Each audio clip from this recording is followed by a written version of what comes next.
Let's just start streaming.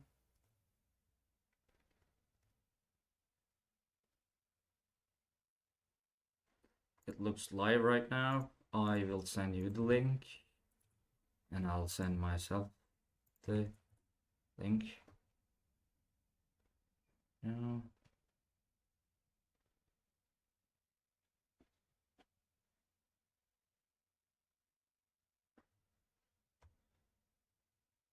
Okay, so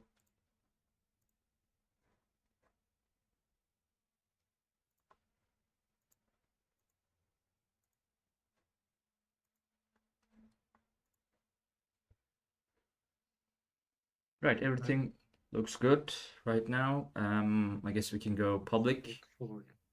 Yep, let's go ahead. Oh, by the way, before we even start, how long are you planning to do the stream? Like an hour or? Maybe 30 minutes to an hour, depending on how it goes.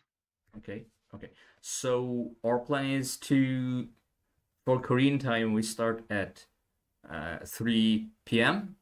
and end at 3:30 or 4 p.m., right? Yeah, we can just go right now. Okay, And see. okay. Yep. So right.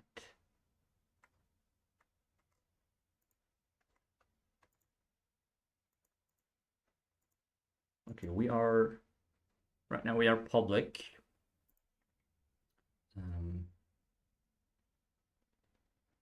We start. You can see the chat. A second.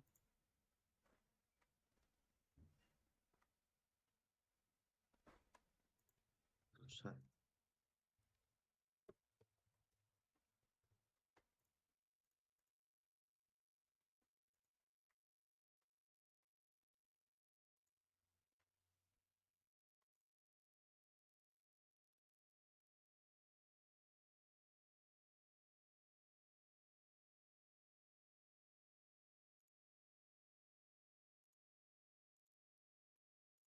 Right, okay, I can see chat right now. Everything looks fine.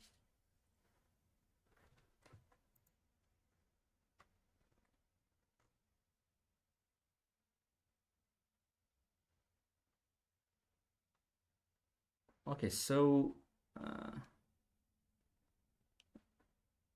right. Maybe meanwhile we could talk about like some general topics. Maybe you could tell us or me a little bit about yourself, like your education. Sure. And So in my name is right. my name is Hyun, and I'm the founder of globalscholarships.com. Mhm. I'm here so I've gotten a scholarship in the US for my undergrad degree, and I've also gotten a scholarship for studying in the US for my PhD degree. So, yeah, I'm happy to answer any questions that you may have. Feel free to chat. Um, yeah, I've never learned your major, by the way. What did you study in your bachelor's degree? I did math and computer science. Oh, okay.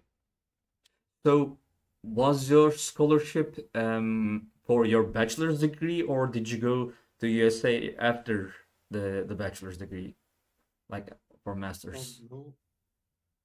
No, I didn't do masters. So All right. in the US, you can just go straight from bachelor's to PhD. And so I got scholarships for both undergraduate degree and then for my PhD degree as well in the US. Right. Actually, we have that in Turkey too right now. I'm also doing PhD with a bachelor's degree. I actually studied, like actually went for um, master's degree, but I couldn't like finish it because of the pandemic. So I just went to PhD with a bachelor's degree. So, um, so your PhD degree is in math and computer sciences. No, I just said computer science, but I didn't actually go and study. I just did Oh, global scholarships rather okay, than just studying in um, for my PhD in computer science. But okay, I did get a fully funded scholarships. Usually in the US, all the top universities does give right, fully funded scholarships as um, tuition and living expenses, and also um, what do you call it? Medical insurance. So right. insurance in Health America is very insurance. expensive, but Yes, yeah, they yes, do give that's a good insurance. So yes, that's one of the biggest like I guess concerns about living in America or studying in America, healthcare insurance.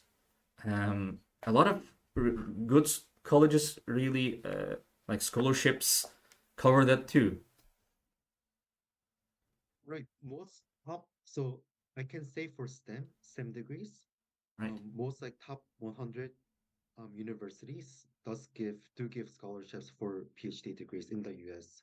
So Right. US is usually for STEM degrees, they almost all give scholarships. For humanities, it's case by case, but um, also for the humanities, they do give, general scholarships for PhD students in the US. Okay, I see. All right, I see we have a couple of viewers right now. If they have anything they want to ask about um, scholarships or in general studying abroad, they can just feel free to ask.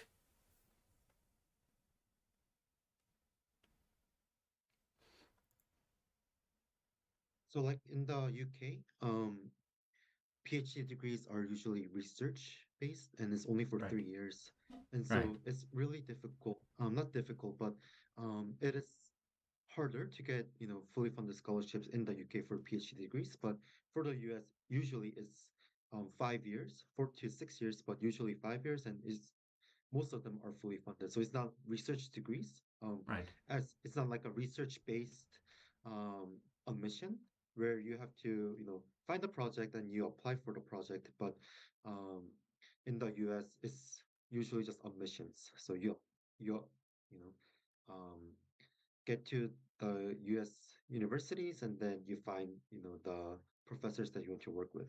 Whereas in the UK, it is, project-based system where you just apply for a project, specific projects. right. Okay. Yeah. So you need to know what you're planning to do in advance of going to UK if you want to like study in PhD. Do Right. And usually, how they do things is it's like we have funding for PhD in, let's say, a project based in machine learning. Like, let's say, right, um, some there was a government funding on MRI scans, and so you'd apply for that project only, and not like a PhD in machine learning, but it's oh, I basically see. applying by projects. So So there's already yeah. a already an existing project, and they open Mhm. application for that, and you are applying on to that particular project, right? You do not like Right. create. It's not like creating your PhD dissertation. Like you are coming up with the idea and research and methods or something. You are applying to an existing project. Um, Generally, yes. Not like an existing project, but like maybe like a field. So MRI field, and then you can pick your, Right. I see. topics based on that. So Okay, I see. sometimes it's project based, sometimes, it's like MRI field, like we have funding for MRI scans, just apply.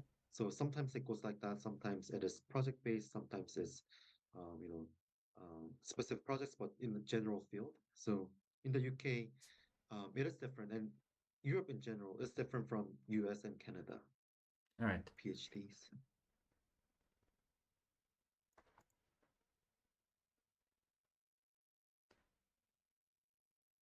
Yeah. So, how's your experience in Turkey? Are there a lot of international students in Turkey? Well, in a couple of cities, in like there are three main, like the largest cities that has a lot of universities in them. The capital, Ankara, Istanbul, and Izmir, which is where I am. And these cities have like can based on university have a lot of international students. Most of them are coming from either like uh, Eastern, like far, like Southeast or Middle East or like Northern Africa. I have studied with a lot of international students when I did my bachelor's degree. After Mhm. bachelor's degree, I'm not sure. We didn't have a lot of uh, international students in my master's group or PhD.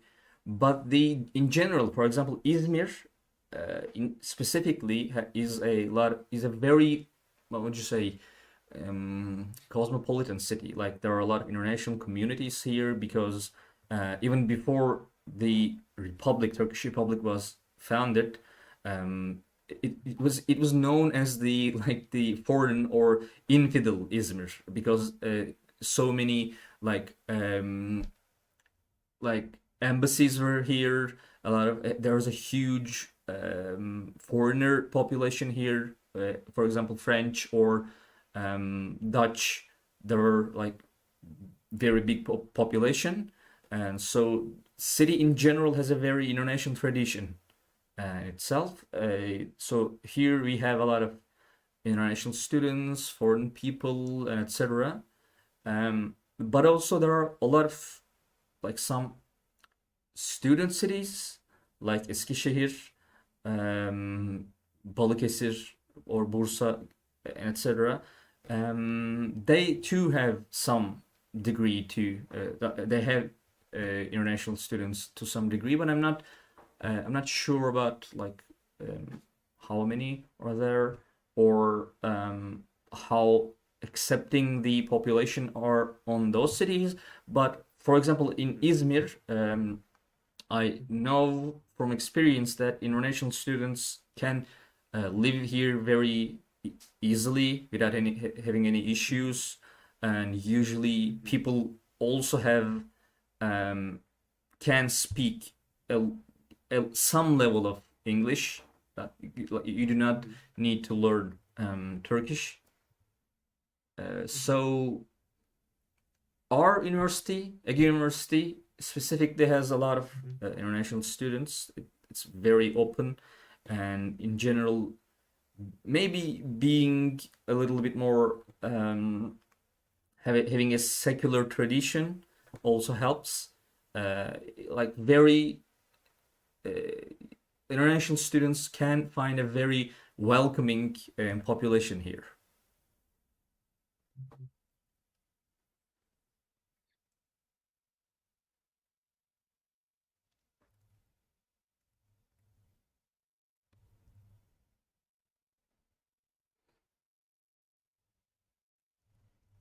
I think your voice cut off. I'm sorry. I cannot hear you. Oh, okay, okay. I can hear you now. Okay. Never mind. Okay. So, like, what's the percentage of international students do you think in Turkey? Oh, that's a very difficult question. Mhm. I do not know. Maybe I should just check. Okay. Uh, What's like, the percentage?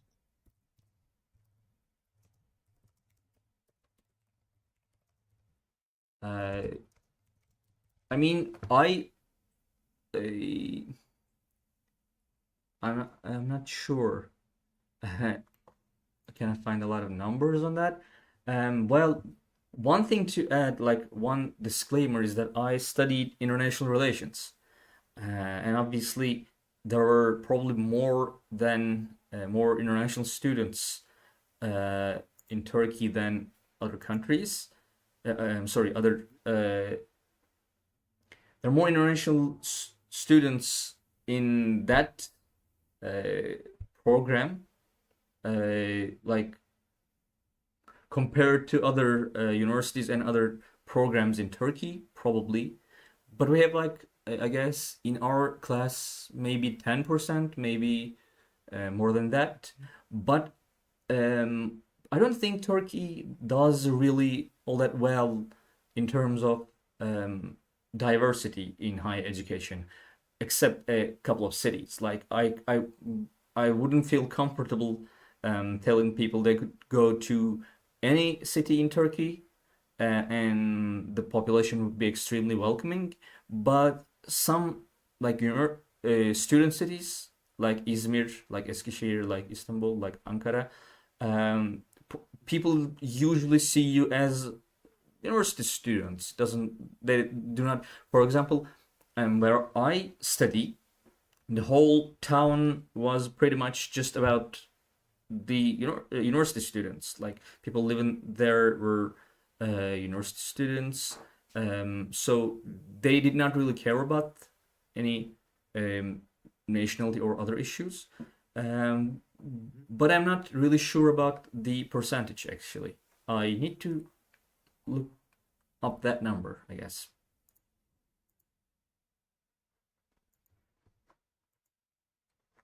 Good.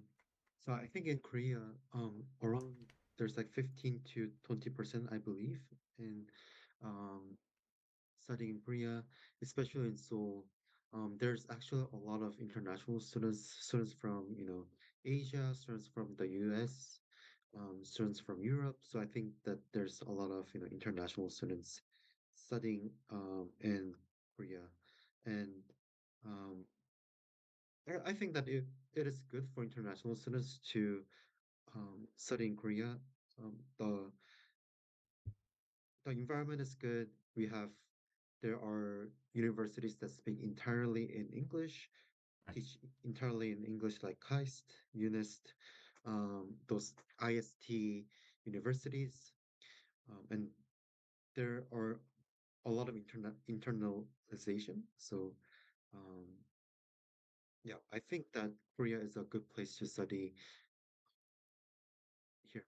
For work, I'm not sure because, like, for work, it is hard to get a job in Korea unless you know about, know Korean. So I think that for work is not the best country for foreigners unless you go to national companies. But for studying, I think it is a um, good country to study in. And there's also Korean government scholarships where, Korean government gives fully funded scholarships for international students, including tuition and living expenses. So, yep, I think it is a good place to be. Korea is. I see. Well, about Turkey, by the way, one advantage I could uh, like point out that there are not a lot of schools that like speaks internally in English, but in general, especially in universities, people are very extremely accommodating to people trying to speak English. Like if you do not know any Turkish, maybe you will not find a lot of people who speaks English very fluently, but they are extremely accommodating. Like there is no what would you say? Like if you do not know Turkish, they will do their best to accommodate that. They will try to understand you. They will try to like because it's in most students' interest to use that opportunity to learn more English. Like they see that as an opportunity. They see that as a plus actually. So they will try to um, communicate with you as much as best as they can do. That is a plus. Like you will not have a problem. Like there are some countries that I've heard like if you aren't speaking their local language, they will be negative towards you. Like they won't try to speak with you in English. In Turkey, it's the extreme opposite. Like people will try their best to understand you and help you. Okay, that's good. I think like Korea and Turkey is not like the first place that people will go to, but I think it would be more like US and Canada Right. and UK and usually like Norway used to be really high up there, but now they've introduced tuition fees for Norway. So it is, difficult to um like financially to study in Norway. So I think that the trend now is studying in Germany, and there's also, good universities there. You've done videos on Technical University of Munich. So and so I think that Germany is like the growing in popularity since Norway is um, has implemented tuition fees starting I think this year. So now it's not free anymore. Germany is free though still. I think there's some universities like Bavaria, Right. universities in Bavaria, and then they've implemented tuition fees. But other than that, I believe that there's still quite a few universities that um, are free in Germany. So I see. Also, yeah, I'm quite new into this field. One thing I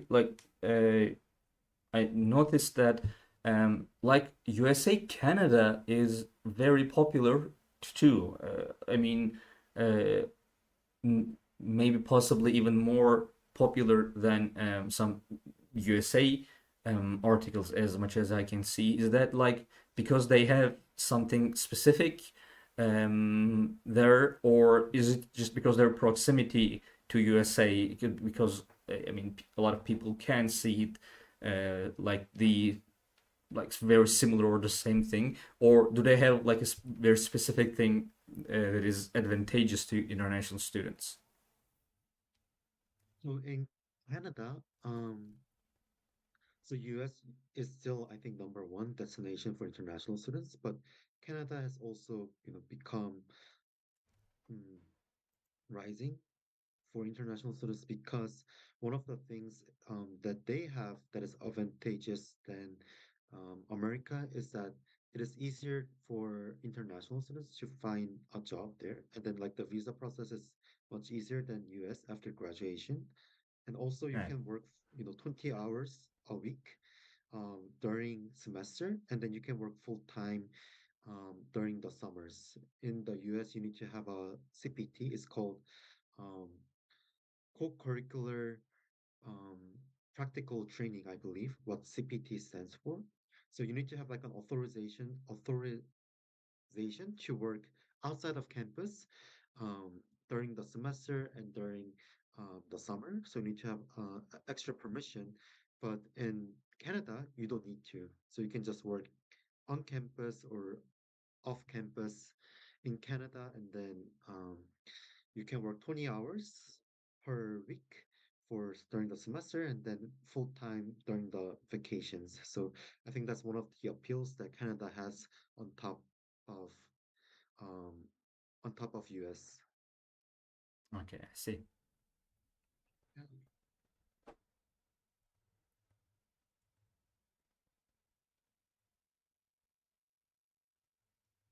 Does anybody watching have any questions?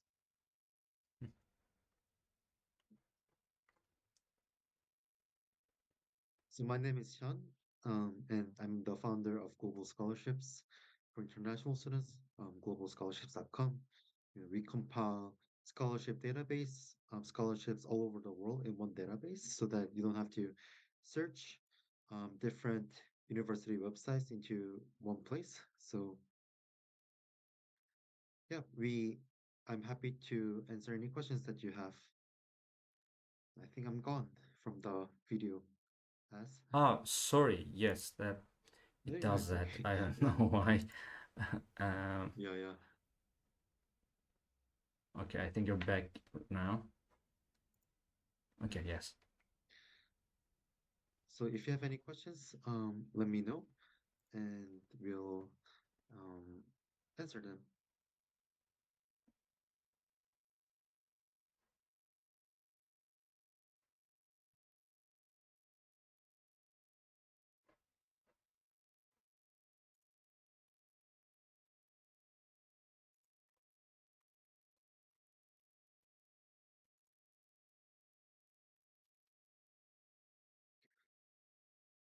So maybe you can pull up article or something and we can talk about it. Right. Yes. Yes. Yes. That's it. Yeah. That's what I had in mind actually. Like maybe what would be interesting, like we could go through right now, How about going to bachelor scholarships database and see right? what kind of scholarships that we have, the scholarship database? Sure. Yep, we can do And that. okay. Maybe, or we could like see some of the currently open scholarships that um, were in the list this week. Sure. Um, yeah, just open up any scholarships that you're interested in, and then we can just talk about it. Okay, hang on, just uh,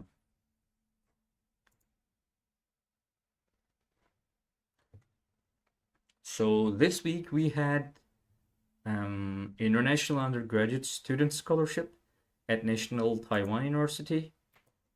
We can maybe look at that here.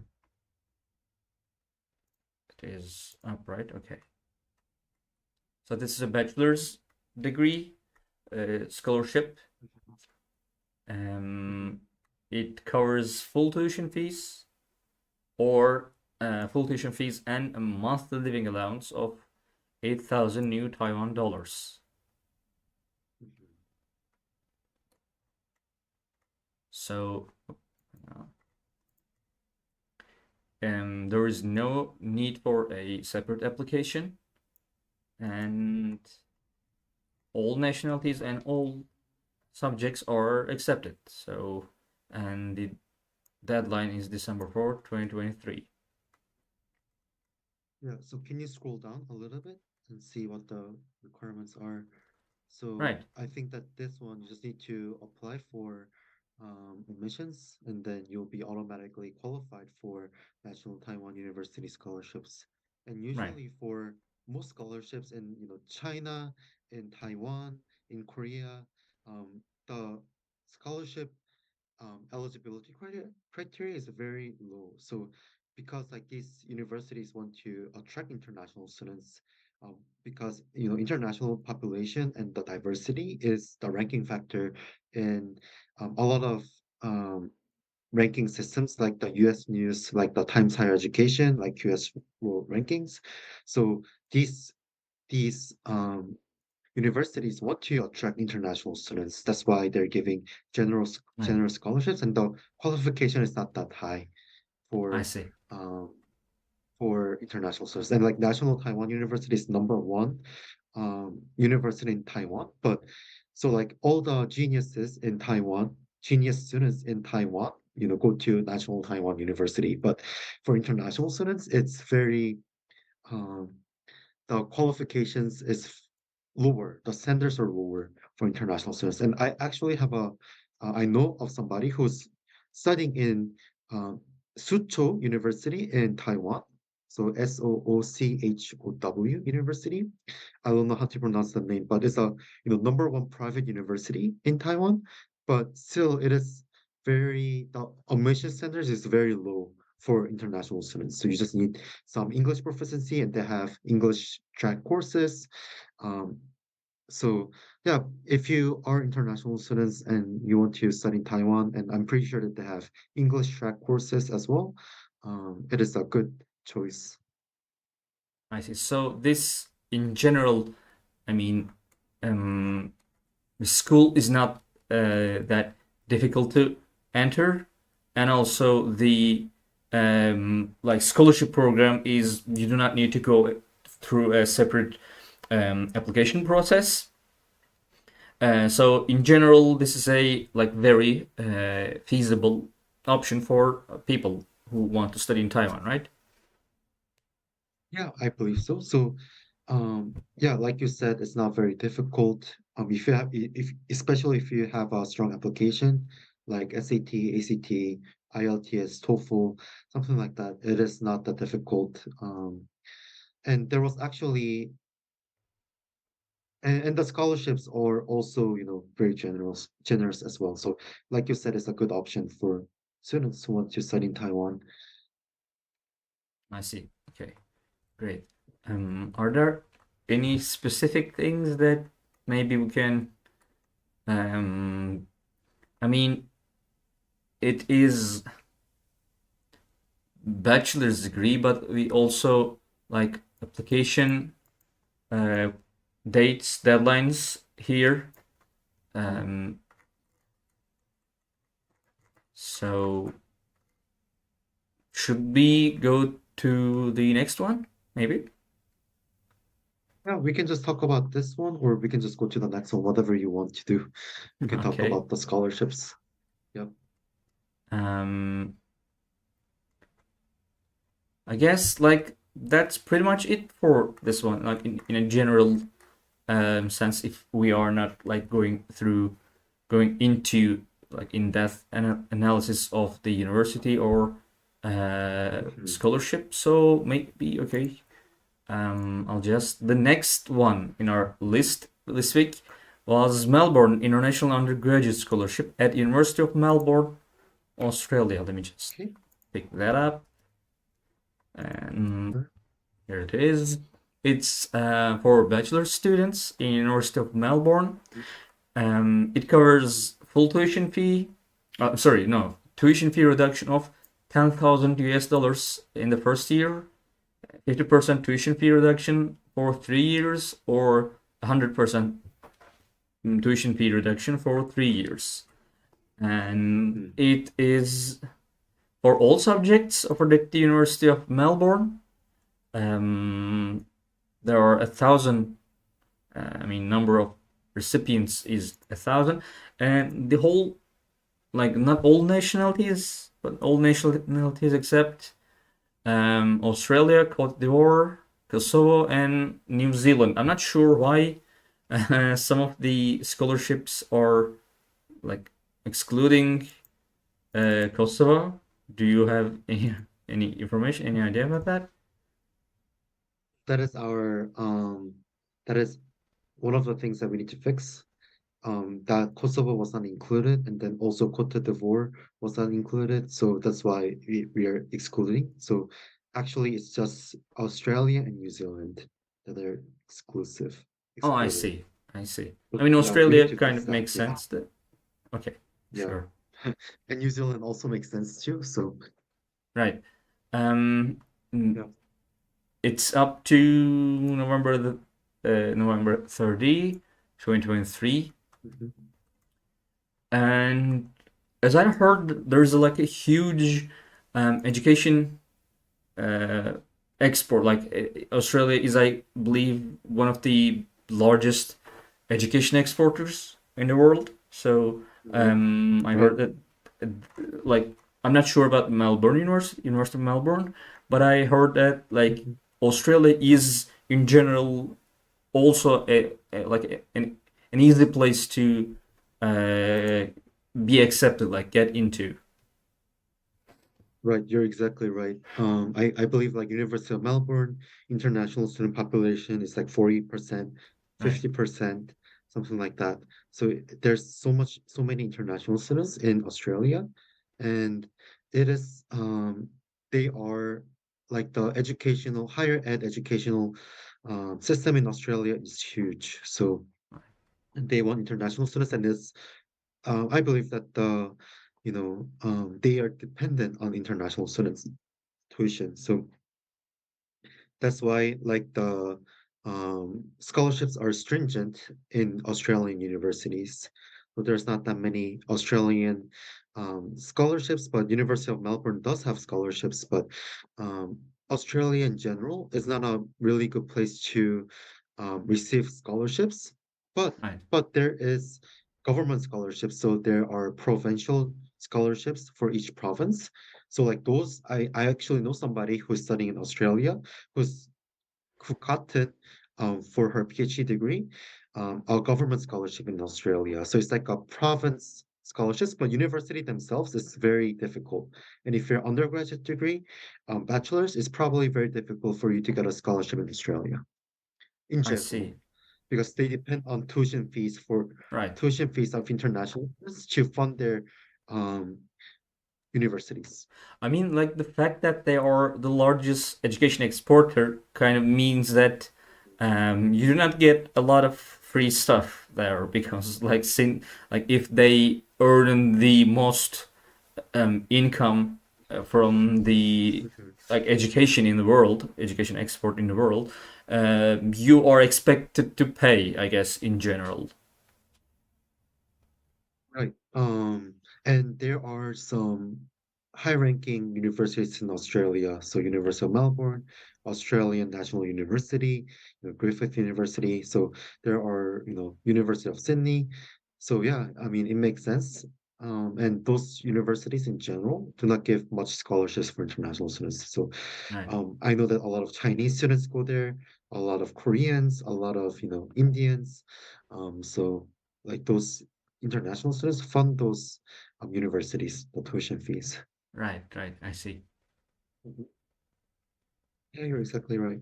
So, and then it's the same thing with the UK as well. So UK is heavily dependent on international student population because I believe that the UK's tuition fees is um, they are kept low by the government. So the government sets a cap on the domestic students' Right. tuition. So uh, international students, they're more than double the domestic tuition fee. So the University of Cambridge, like even the universities and Russell Group universities, they depend on international students um, to fund their universities. So it is not a good situation, but it is Right. the way it is right now in the market. I mean, it's like a general, their general national stand on a lot of issues too. It's not very surprising coming from like United Kingdom. I mean, capping domestic tuition fees and then not Mhm. putting a limit on international tuition fees. I guess that kind of makes sense considering a lot of those universities like are some of the top universities in the world too. I guess so. People like I would expect there to be a huge demand to be in those universities too. Right. So, but I think the top universities like University of Cambridge or University of Oxford, they don't need to recruit international students, but other Russell Group universities like um, let's say University of Birmingham, for example, they rely heavily on agents to recruit international students. So even though that they're top 100, they still need to find international students to study in those universities. So I've done an exchange with University of Birmingham, and they had so many international students there. And I don't believe that University of Birmingham is very generous in scholarships, Right. except for maybe PhDs. So for I see. undergraduates, I think that there's like only like partial scholarships available at the University of Birmingham. So Okay. I see. yeah. So our next one is the Merit Scholarship at University of Tokyo, Japan. Let's just oh, hold on. Let's just get Um, that. yeah, for those in the channel, if you have any questions, feel free to ask in the chat. Our chat is open. We're just going through different scholarships for international students, and just talking about different things about scholarships. But if you have any questions, let me know. We can talk about it. So Right. You can always ask questions. Feel free if anything you want to know. We are just, but like meanwhile, we are going through the scholarships of the week. So merit scholarship at University of Tokyo. It's a bachelor's degree program. It's for bachelor's degree programs and for all nationalities and all subjects. Number of recipients are 10. It covers mhm, admission fees, 100% of tuition mhm, fees, and a living stipend mhm. of 126,000 yen per month. Mhm. And the deadline is December 25, 2023. Mhm. So, I mean, Can you Tokyo, just sorry. send the link to the chat, Right, of course, the that's link of the scholarships? why Yeah, not? I think so that people can follow along. Of course. Um, so Tokyo is one of the best student cities, if I remember correctly. It was either second or the third. Hmm. Um, Other than that, like, Yeah. what could you say about either scholarship or in general studying in Tokyo or Japan? Yeah, so University of Tokyo is one of the best universities in the world. So I believe that they have several Nobel laureates, and then they have excellent basic sciences. So like chemistry, physics, things like that, biology. They have excellent programs like that. And so like it's the same thing, like all the same thing as Taiwan, all the geniuses in um Japan goes to either University of Tokyo or Kyoto University, but the it's really easy for international students, easier for international students to apply to University of Tokyo and get accepted. So, and I believe that they have English programs as well. And so, yeah, if you are, international students, you get, advantage of studying at, you know, Asian university. So I'm Korean. So if I apply to Seoul National University, I probably won't get accepted because it's really cheap. People with great credential. But for international students like you, if you apply to Seoul National University, you'll if you have good, SAT scores, good IELTS scores or TOEFL scores, then you'll probably be accepted to Seoul National University. So it's the same thing here. University of Tokyo, all the top 1%, top 0.5% goes to University of Tokyo, but if you're international students, it's easier for Right. you to get accepted. So, I mean, they have fantastic programs, sciences especially. Um, I mean, Japan is really strong in the basic sciences. So, Right. Um, yeah. it also hang on, uh, like a very good student city too. Like, it's very highly recommended to. There's a lot of there are a lot. It's a little is a city, Tokyo. It's a little expensive.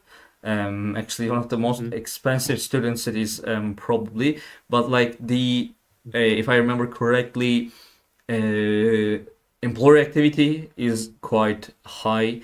Like before you even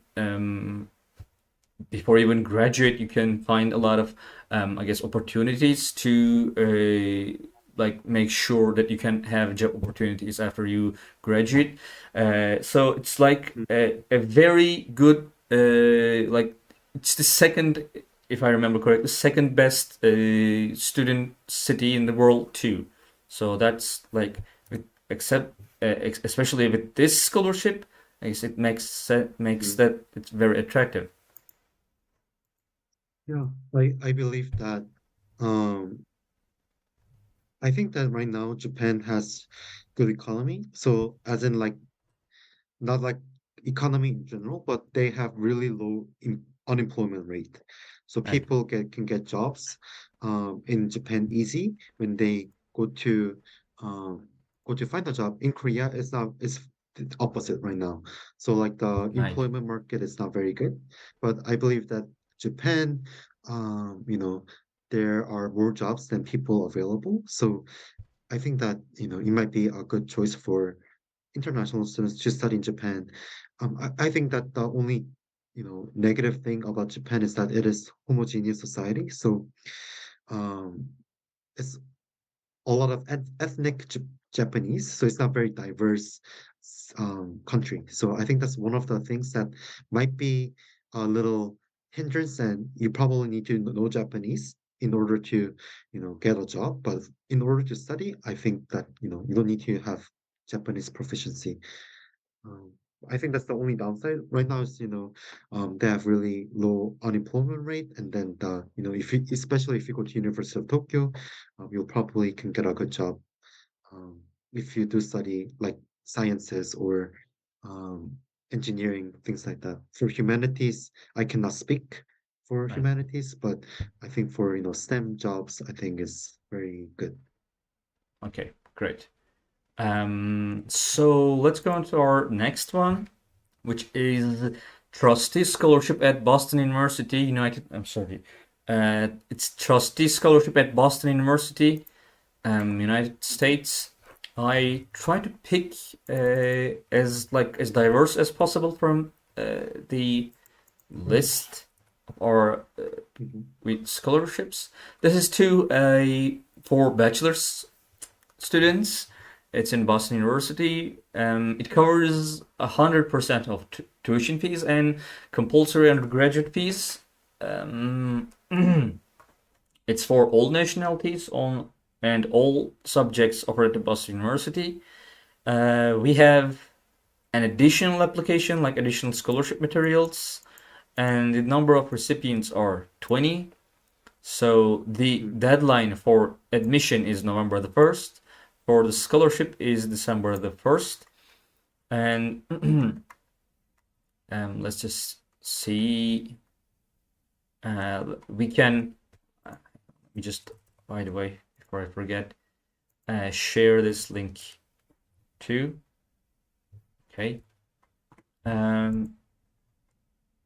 So we also have a comment like maybe I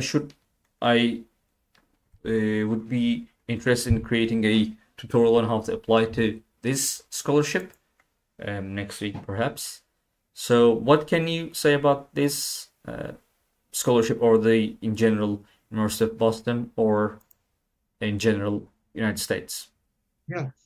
So trustee scholarship is a famous scholarship in the U.S. and it is a merit-based scholarship, I believe. And so there are two types of scholarships in United States. There is, the need-based financial aid, and there's merit scholarships. So like need-based financial aid, it is based on the need of the student. So, you have to, in order to apply for need-based scholarship, you need to file what is called a CSS profile to um, to demonstrate your need. And so that is the need-based scholarship is based on need of the student. And this one is the merit-based scholarship. So trustee scholarship, you just they select you based on merit. So maybe your academics, your GPA, your standardized test scores, your extracurricular activities, things like that. So um, yeah, Boston University is um, one of the top universities in the United States, but it's not as generous as some of the private ones. So, but it is the one of the trustee scholarship is one of the scholarship that they offer, but it's very competitive. Right, I see. There are not a lot of recipients too, I guess. So yeah, it kind of looks um, really competitive. Mhm. So we might move on to the next one if there is nothing we need to add about this one. Oh yeah, You can you there can is. also I'm sorry. Yeah, go ahead. Go ahead. Also you can like this visit the Boston University admission section. We have the link here in the page too.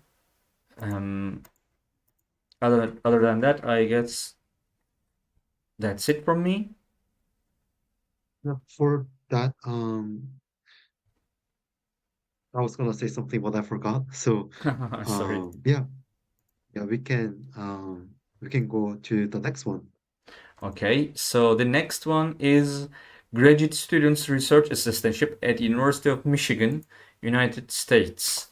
Let me just first actually post it here. And then let's see. This one is for master's and PhD students in University of Michigan. It covers 100% of tuition fees for research assistants with a 25% or greater appointment fraction. I'm not sure about this appointment fraction. Maybe we can give some further information about that. Yeah, so research assistants, I believe it's 20 hours. So 20 hours is the full. And so if it's 25%, I believe it's like 4 or 5 hours a week. Right. Okay, I see. Yeah. Um, And so oh, yeah, that's like the appointment fraction. And so yeah, it's usually 20 hours is the full um appointment. right. Okay, I see. A stipend of $24,000 per term. Research assistants for research assistants on the Ann Arbor and UM Dearborn campuses. A stipend of Mhm. $15,000 per term for research assistants on the UM Flint campus, and of course healthcare, which is, I guess, research assistantships. I guess it's really important. Um, the deadline is February 15th, and there are required additional scholarship materials, I guess. So what can we say about this one? So research assistantship, it's regarding University of Michigan. If you do get a PhD admission, then you probably get fully funded scholarship, and that fully funded scholarship can include graduate assistantship. So it is part of the package. Usually for PhD degrees. For masters, it's a little bit difficult to get into the RA position because the funding goes first to the PhD degrees. So if you have like a stellar application, then you might have, um, if you have stellar application for masters, then you might get this graduate assistantship, but it is very difficult because usually master's students um, are used, like the tuition fees for master students are used to fund the PhD students. So that's how it goes for many of it's called cash cow programs, Right. is what it's called. So, like Columbia University's computer science masters is a cash cow program. Um, and I believe that Stanford University masters is a cash cow program. So there are cash cow programs masters for computer science, and like Princeton or Cornell, like their masters is very small, and so it's not a cash cow. Like they do give graduate research assistantships to masters, but they're much harder for to get in. So those I are see. differences of research assistantships.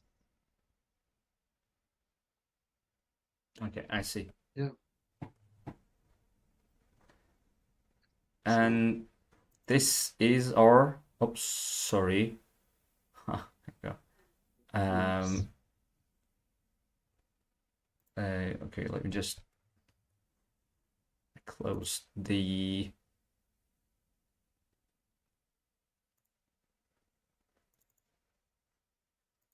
window. Let me just open that up again. So these are like weekly uh, scholarships. There are more actually maybe on future live streams. We can go through like more every single. These are just ones that I included in the currently open scholarships video, which is I have the link. Or if you want, I can just find the links for the other ones as well. Or I mean, it's like 55 minutes right now. Mhm. If you want, we can end here. Or Yeah, but I think we uh, can end here. It's a good place to stop. okay. So for now, I guess we can say um, next week. Friday. We can also do another live stream. We would be, Yeah. I would be better prepared for like currently open scholarships to give more information, in-depth information on that. Perfect. Sounds good. Okay, so other than that, I guess that's it for today. Thanks to everyone who joined in to watch us.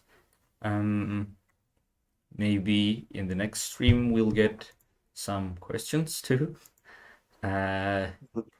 So Yeah. thank you everyone. I'm ending the stream right now. You. Okay. Bye-bye. Bye.